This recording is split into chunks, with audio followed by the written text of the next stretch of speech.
Chapter 17. Dr. Seward's Diary.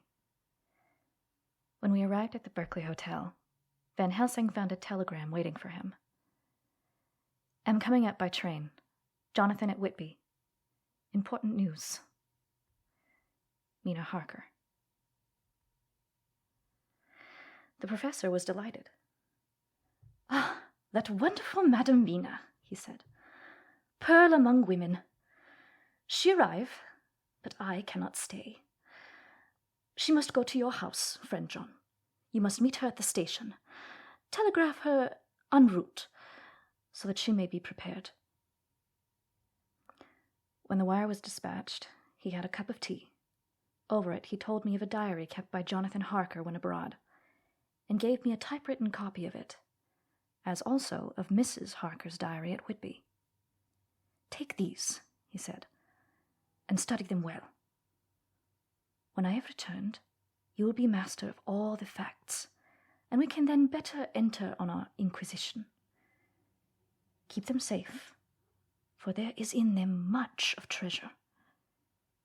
You will need all your faith, even you who have had such an experience as that of today. What is here told," he laid his hand heavily and gravely on the packet of papers as he spoke, "may be the beginning of the end to you and me and many another, what may sound the knell of the undead who walk the earth. Read all, I pray you, with the open mind, and if you can add in any way to the story here, to do so, for it is all important. You have kept diary of all these so strange things, is it not so?" "Yes." "Then we shall go through all these together when we meet." He then made ready for his departure, and shortly after drove off to Liverpool. I took my way to Paddington, where I arrived about 15 minutes before the train came in.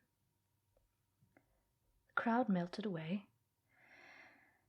after the bustling fashion common to arrival platforms, and I was beginning to feel uneasy, lest I might miss my guest, when a sweet-faced, dainty-looking girl stepped up to me, and after a quick glance said, "Dr. Seward, is it not?" "And you are Mrs. Harker," I answered at once, whereupon she held out her hand. "I knew you from the description of poor dear Lucy, but—" She stopped suddenly, and a quick blush spread over her face. The blush that rose to my own cheeks somehow set us both at ease, for it was a tacit answer to her own. I got her luggage, which included a typewriter, and we took the Underground to Fenchurch Street, after I had sent a wire to my housekeeper to have a sitting room and bedroom prepared at once for Mrs. Harker. In due time we arrived. She knew, of course, that the place was a lunatic asylum, but I could see that she was unable to repress a shudder when we entered. She told me that, if she might, she would come presently to my study, as she had much to say. So here I am, finishing my entry in my phonograph diary whilst I await her. As yet, I have not had the chance of looking at the papers which Van Helsing left with me, though they lie open before me. I must get her interested in something, so that I may have an opportunity of reading them. She does not know how precious time is, or what a task we have in hand. I must be careful not to frighten her. Here she is. Mina Harker's Journal. 29th of September. After I had tidied myself and went down to Dr. Seward's study, at the door I paused a moment, for I thought I heard him talking with someone. As, however, he had pressed me to be quick, I knocked at the door, and on his calling out, "Come in," I entered. To my intense surprise, there was no one with him. He was quite alone, and on the table opposite him was what I knew at once from the description to be a phonograph. I had never seen one, and was much interested. "I hope I did not keep you waiting," I said. "But I stayed at the door as I heard you talking and thought there was someone with you." "Oh," he replied with a smile. "I was only entering my diary." "Your diary?" I asked him in surprise. "Yes," he answered. "I keep it in this." As he spoke, he laid his hand on the phonograph. I felt quite excited over it and blurted out, "Why, this beats even shorthand. May I hear it say something?" "Certainly," he replied with alacrity, and stood up to put it in the train for speaking. Then he paused, and a troubled look overspread his face. "The fact is," he began awkwardly, "I only keep my diary in it, and as it is almost entirely, about my cases, it may be awkward. That is, I mean..." He stopped, and I tried to help him out of his embarrassment. "You helped tend to dear Lucy at the end. Let me hear how she died. For all that I know of her, I shall be very grateful. She was very, very dear to me." To my surprise, he answered, with a horror-struck look in his face, "Tell you of her death? Not for the wide world." "Why not?" I asked, for some grave, terrible feeling was coming over me. Again he paused, and I could see that he was trying to invent an excuse. At length he stammered out, "You see, I do not know how to pick out any particular part of the diary." Even while he was speaking, an idea dawned upon him, and he said with unconscious simplicity, in a different voice, and with the naivete of a child, "That's quite true, upon my honor." I could not but smile, at which he grimaced. "I gave myself away that time," he said. "But do you know that, although I have kept the diary for months past, it never once struck me how I was going to find any particular part of it in case I wanted to look it up?" By this time my mind was made up that the diary of a doctor who attended Lucy might have something to add to the sum of our knowledge of the terrible being, and I said boldly, "Then, Dr. Seward, you had better let me copy it out for you on my typewriter." He grew to a positively deathly pallor as he said, No. For all the world I wouldn't let you know that terrible story." Then it was terrible. My intuition was right. For a moment I thought, and as my eyes ranged the room, unconsciously looking for something or some opportunity to aid me, they lit upon a great batch of typewriting on the table. His eyes caught the look in mine, and without his thinking, followed their direction. As they saw the parcel, he realized my meaning. "You do not know me," I said. "When you have read those papers, my own diary and my husband's also, which I have typed, you will know me better. I have not faltered in giving every thought of my own heart in this cause, but, of course, you do not know me. Yet. And I must not expect you to trust me so far. He is certainly a man of noble nature. Poor dear Lucy was right about him." He stood up and opened a large drawer, in which were arranged in order a number of hollow cylinders of metal covered with dark wax, and said, "You are quite right. I did not trust you because I did not know you. But I know you now, and let me say that I should have known you long ago. I know that Lucy told you of me. She told me of you, too. May I make the only atonement in my power. Take the cylinders and hear them. The first half-dozen of them are personal to me, and they will not horrify you. Then you will know me better. Dinner will be, by then, ready. In the meantime, I shall read over some of these documents, and shall be better able to understand certain things. He carried the phonograph himself up to my sitting room and adjusted it for me. Now I shall learn something pleasant, I am sure, for it will tell me the other side of a true love episode of which I know one side already. Dr. Seward's diary, 29th of September. I was so absorbed in that wonderful diary of Jonathan Harker and that other of his wife that I let the time run on without thinking. Mrs. Harker was not down when the maid came to announce dinner, so I said, "She is possibly tired. Let dinner wait an hour," and I went on with my work. I had just finished Mrs. Harker's diary when she came in. She looked sweetly pretty, but very sad, and her eyes were flushed with crying. This somehow moved me much.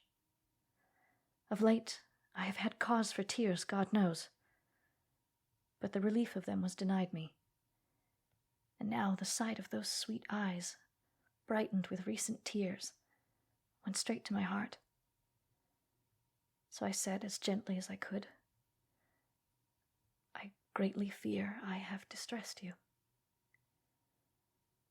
"Oh, no, not distressed me," she replied. "But I have been more touched than I can say by your grief. That is a wonderful machine, but it is cruelly true. It told me, in its very tones, the anguish of your heart. It was like a soul crying out to Almighty God. No one must hear them spoken ever again. See, I have tried to be useful. I have copied out the words on my typewriter, and none other need now hear your heartbeat as I did." "No one need ever know, shall ever know," I said in a low voice. She laid her hand on mine and said very gravely, "Ah, but they must." "Must? But why?"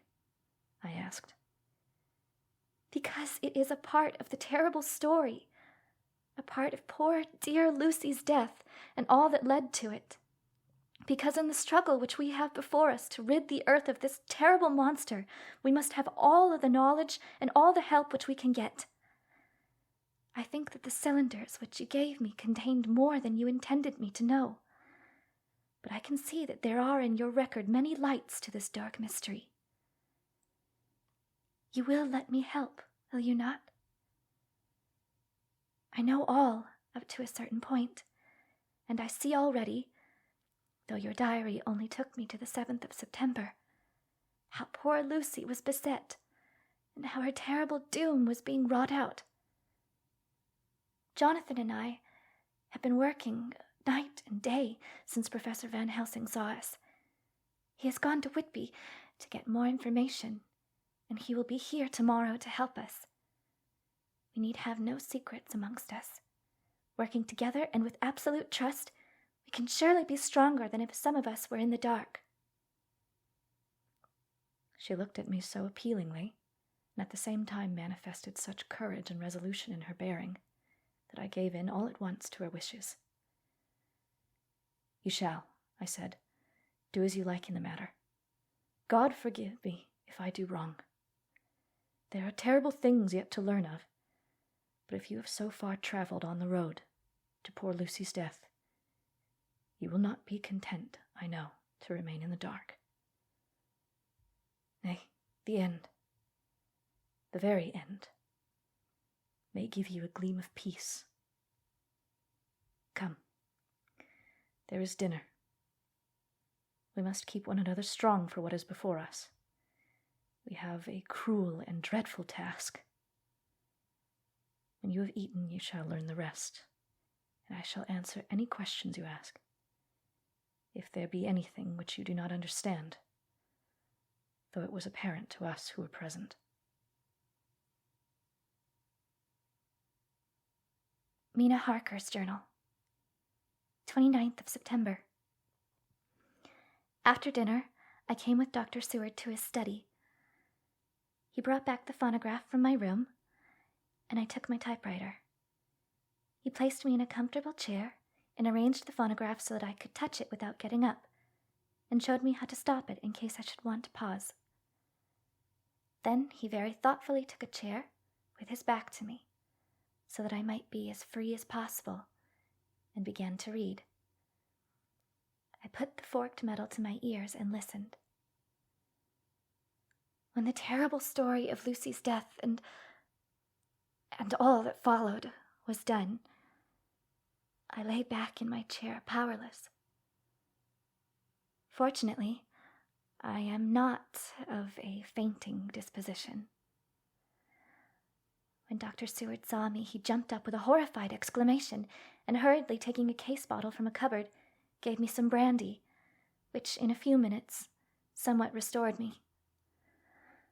My brain was all in a whirl, and only that there came through all the multitude of horrors the holy ray of light that my dear, dear Lucy was at last at peace.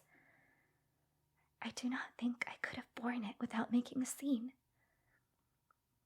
It is all so wild and mysterious and strange that if I had not known Jonathan's experience in Transylvania, I could not have believed. As it was, I didn't know what to believe, and so got out of my difficulty by attending to something else. I took the cover off my typewriter and said to Dr. Seward, "Let me write all this out now. We must be ready for Dr. Van Helsing when he comes. I have sent a telegram to Jonathan to come on here when he arrives in London from Whitby. In this matter, dates are everything, and I think that if we get all our material ready and have every item put in chronological order, we shall have done much. You tell me that Lord Godalming and Mr. Morris are coming too. Let us be able to tell him when they come." He accordingly set the phonograph at a slow pace, and I began to typewrite from the beginning of the 7th cylinder. I used manifold, and took 3 copies of the diary, just as I had done with all the rest. It was late when I got through, but Dr. Seward went about his work of going his round of his patients. When he had finished, he came back and sat near me, reading, so that I did not feel too lonely whilst I worked. How good and thoughtful he is. The world seems full of good men, even if there are monsters in it. Before I left him, I remembered what Jonathan put in his diary of the professor's perturbation at reading something in an evening paper at the station at Exeter. So, seeing that Dr. Seward keeps his newspapers, I borrowed the files of the Westminster Gazette and the Pall Mall Gazette and took them to my room. I remember how much the Daily Graph and the Whitby Gazette, of which I had made cuttings, helped us to understand the terrible events at Whitby when Count Dracula landed. So I shall look through the evening papers since then, and perhaps I shall get some new light. I am not sleepy, and the work will help to keep me quiet. Dr. Seward's Diary, 30th of September. Mr. Harker arrived at 9 o'clock. He had gotten his wife's wire just before starting. He is uncommonly clever, if one can judge from his face, and full of energy. If this journal be true, and judging by one's own wonderful experiences, it must be, he is also a man of great nerve. That going down to the vault a second time was a remarkable piece of daring. After reading his account of it, I was prepared to meet a good specimen of manhood, but hardly the quiet, businesslike gentleman who came here today. Later. After lunch, Harker and his wife went back to their own room, and as I passed a while ago, I heard the click of the typewriter. They are hard at it. Mrs. Harker says that they are knitting together in chronological order every scrap of evidence they have. Harker's got the letters between the consignee of the boxes at Whitby and the carriers in London who took charge of them. He is now reading his wife's typescript of my diary. I wonder what they make out of it. Here it is. Strange that it never struck me that the very next house might be the Count's hiding place. Goodness knows we had enough clues from the conduct of the patient Renfield. The bundle of letters relating to the purchase of the house were with the typescript. Oh, if we had only had them earlier, we might have saved poor Lucy. Stop. That way madness lies. Harker has gone back and is again collating his material. He says that by dinner time they will be able to show a whole connected narrative. He thinks that in the meantime I should see Renfield, as hitherto he has been a sort of index to the coming and going of the Count. I hardly see this yet, but when I get at the dates, I suppose I shall. What a good thing that Mrs. Harker put my cylinders into type. We never could have found the dates otherwise. I found Renfield sitting placidly in his room with his hands folded, smiling benignly. At the moment, he seemed as sane as anyone I ever saw. I sat down and talked with him on a lot of subjects, all of which he treated naturally. He then, of his own accord, spoke of going home, a subject he has never mentioned to my knowledge during his sojourn here. In fact, he spoke quite confidently of getting his discharge at once. I believe that, had I not had the chat with Harker and read the letters and the dates of his outbursts, I should have been prepared to sign for him after a brief time of observation. As it is, I am darkly suspicious. All those outbreaks were in some way linked with the proximity of the Count. What then does this absolute content mean? Can it be that his instinct is satisfied as to the vampire's ultimate triumph? Stay. He is himself zoophagous, and in his wild ravings outside the chapel door of the deserted house, he always spoke of Master. This all seems confirmation of our idea. However, after a while I came away. My friend is just a little too sane at present to make it safe to probe him too deep with questions. He might begin to think, and then... So I came away. I mistrust these quiet moods of his, so I have given the attendant a hint to look closely after him, and to have a straight waistcoat ready in case of need. Jonathan Harker's Journal. 29th September, in train to London. When I received Mr. Billington's courteous message that he would give me any information in his power, I thought it best to go down to Whitby and make, on the spot, such inquiries as I wanted. It was now my object to trace that horrid cargo of the Count's to its place in London. Later, we may be able to deal with it. Billington, Jr., a nice lad, met me at the station and brought me to his father's house, where they had decided I must stay the night. They are hospitable, with true Yorkshire hospitality. Give a guest everything and leave him free to do as he likes. They all knew that I was busy and that my stay was short, and Mr. Billington had ready in his office all the papers concerning the consignment of boxes.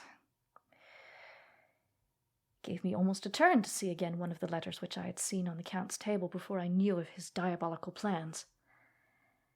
Everything had been carefully thought out, and done systematically and with precision. He seemed to have been prepared for every obstacle which might be placed by accident in the way of his intentions being carried out. To use an Americanism, he had taken no chances, and the absolute accuracy with which his instructions were fulfilled was simply the logical result of his care. I saw the invoice and took note of it. 50 cases of common earth, to be used for experimental purposes. Also, the copy of the letter to Carter Patterson, and their reply. Of both of these I got copies. This was all the information Mr. Billington could give me, so I went down to the port and saw the Coast Guards, the customs officers, and the harbor master. They had all something to say of the strange entry of the ship, which is already taking its place in local tradition, but no one could add to the simple description, 50 cases of common earth. I then saw the station master, who kindly put me in communication with the men who had actually received the boxes. Their tally was exact with the list, and they had nothing to add except that the boxes were main and mortal heavy, and that shifting them was dry work. One of them added that it was hard lines, that there wasn't any gentleman such as yourself, Squire, to show some sort of appreciation of their efforts in a liquid form. Another put in a rider that the thirst then generated was such that even the time which had elapsed had not completely allayed it.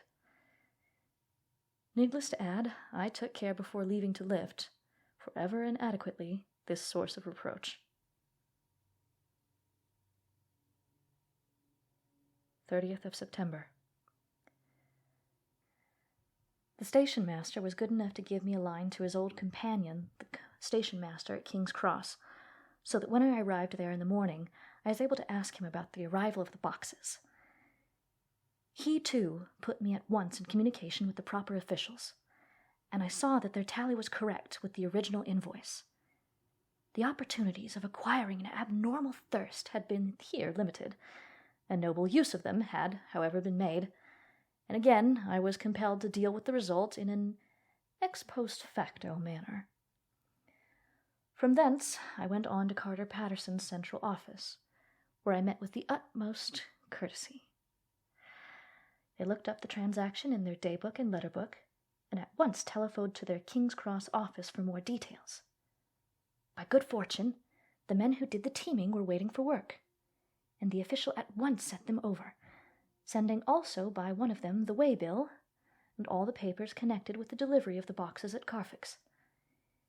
Here again I found the tally agreeing exactly. The carrier's men were able to supplement the paucity of the written words with a few details.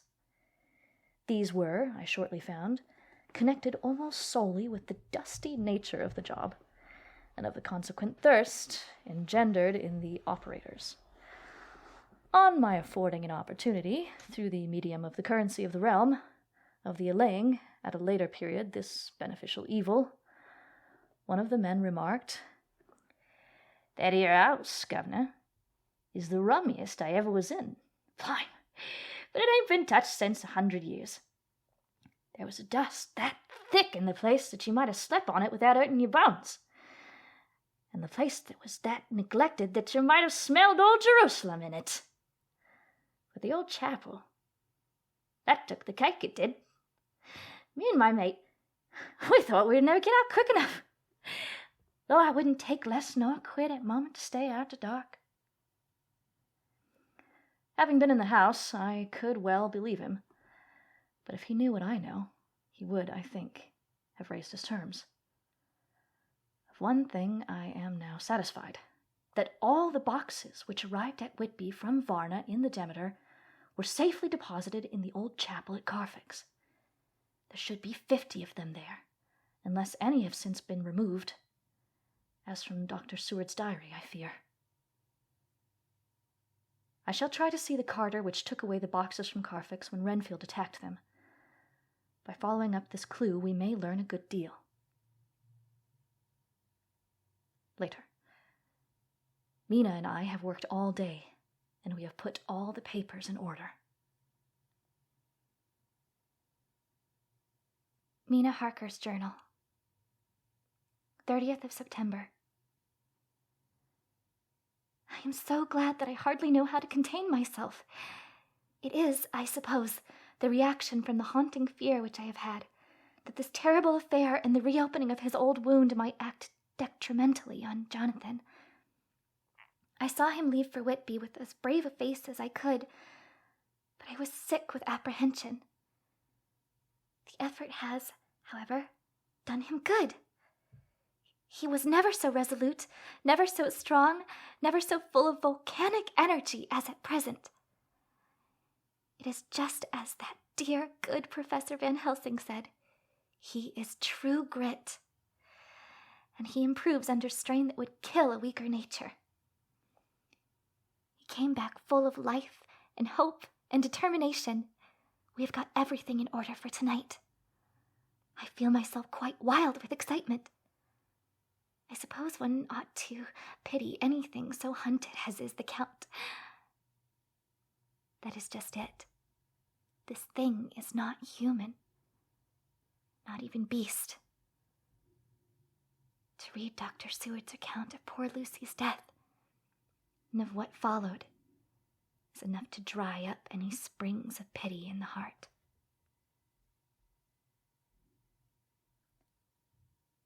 Later. Lord Godalming and Mr. Morris arrived earlier than we expected. Dr. Seward was out on business, and had taken Jonathan with him, so I had to see them. It was to me a painful meeting, for it brought back all poor dear Lucy's hopes of only a few months ago. Of course, they had heard Lucy speak of me, and it seemed that Dr. Van Helsing, too, has been quite blowing my trumpet, as Mr. Morris expressed it. Poor fellows. Neither of them is aware that I know all about the proposals they made to Lucy. They did not quite know what to say or do, as they were ignorant of the amount of my knowledge, so they had to keep on neutral subjects. However, I thought the matter over, and came to the conclusion that the best thing I could do would be to post them in affairs right up to date. I knew from Dr. Seward's diary that they had been at Lucy's death, her real death, and that I need not fear to betray any secret before the time. So I told them, as well as I could, that I had read all the papers and diaries, and that my husband and I, having typewritten them, had just finished putting them in order. I gave them each a copy to read in the library. When Lord Godalming got his and turned it over, it does make a pretty good pile. He said, "Did you write all this, Mrs. Harker?" I nodded, and he went on. "I don't quite see the drift of it, but you people are all so good and kind, and have been working so earnestly and so energetically, that all I can do is to accept your ideas blindfold and try to help you. I have had one lesson already in accepting facts that should make a man humble to the last hour of his life. Besides, I know you loved my poor Lucy." Here he turned away and covered his face with his hands. I could hear the tears in his voice. Mr. Morris, with instinctive delicacy, just laid a hand for a moment on his shoulder, and then walked quietly out of the room. I suppose there is something in a woman's nature that makes a man free to break down before her and express his feelings on the tender or emotional side without feeling it derogatory to his manhood. For when Lord Godalming found himself alone with me, he sat down on the sofa and gave way utterly and openly. I sat down beside him and took his hand. I hope he didn't think it forward of me, and that if he ever thinks of it afterwards, he never will have such a thought. There I wrong him. I know he never will. He is too true a gentleman. I said to him, for I could see that his heart was breaking, I loved dear Lucy, and I know what she was to you, and what you were to her. She and I were like sisters, and now she is gone. Will you not let me be like a sister to you in your trouble? I know what sorrows you have had, though I cannot measure the depth of them. If sympathy and pity can help you in your affliction, won't you let me be of some little service? For Lucy's sake? In an instant, the poor dear fellow was overwhelmed with grief. It seemed to me that all that he had of late been suffering in silence found a vent at once. He grew quite hysterical, and raising his open hands, beat his palms together in a perfect agony of grief. He stood up and then sat down again, and his tears rained down upon his cheeks. I felt an infinite pity for him, and opened my arms unthinkingly. With a sob, he laid his head on my shoulder and cried like a wearied child, whilst he shook with emotion. We women have something of the mother in us which makes us rise above smaller matters when the mother spirit is invoked. I felt this big, sorrowing man's head resting on me, as though it were that of the baby that someday may lie on my bosom, and I stroked his hair as though he were my own child. I never thought at the time how strange it all was. After a little bit, his sobs ceased, and he raised himself with an apology, though he made no disguise of his emotion. He told me that for days and nights past, weary days and sleepless nights, he had been unable to speak with anyone, as a man must speak in his time of sorrow.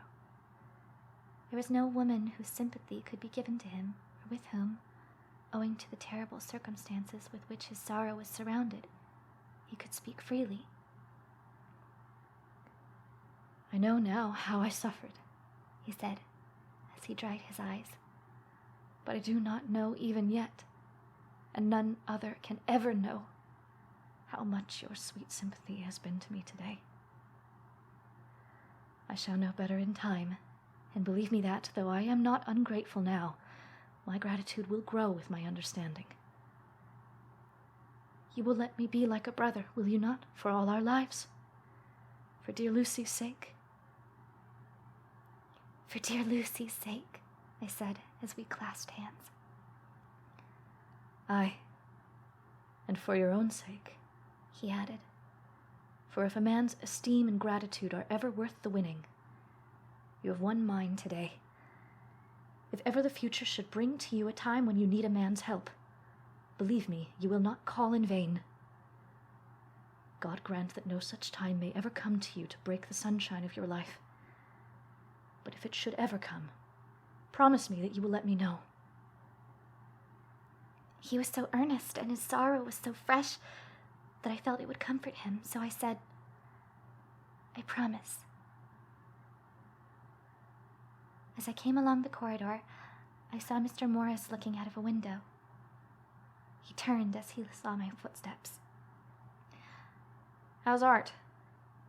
He said. Then, noticing my red eyes, he went on. Ah, I see you've been comforting him. Poor old feller. He needs it. No one but a woman can help a man when he's in trouble of the heart. He had no one to comfort him.